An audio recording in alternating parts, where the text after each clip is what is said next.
your opening where you talked about your spiritual commitment to leaving this place better than you found it. And I was impressed at the end by some of your examples of practical solutions that have been implemented and that may show a path towards the future. But I was kind of troubled in the middle. One of your main thrusts, really the one with the 3 points about feeding ourselves, fueling ourselves, and defending ourselves, says to me that there's a level at which I'm not convinced you get. Energy independence is a national problem and is susceptible to a national solution.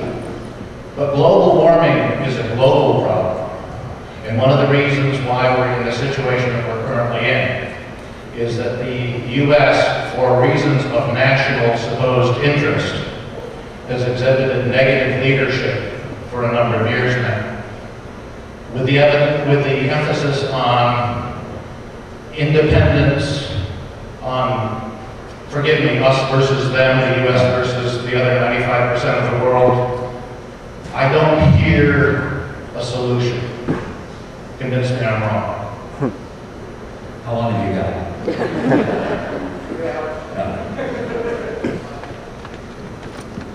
I hope I didn't convey that this is all just about us sort of building a wall around ourselves and saying, tick-tock, the game is locked and nobody else can play. That certainly wasn't what I wanted to convey. I hope to convey that we have to take responsibility in our own house before we can expect others to do the same in theirs. It goes back to my basic concept of leadership. Leaders don't ask others to do what they're unwilling to do themselves. That's true of an individual. It's got to be true as a nation. We can't ask other nations to do what we're unwilling to do, but once we've done it, then we have, I think, not only the right, but a responsibility to ask them to join us in taking those same steps. That's why our steps are important. We're either a leader or we're a follower. And I want us to be a leader, not a follower. The focus of the speech today, perhaps, I hope to balance it in terms of that this is not just an issue about the environment.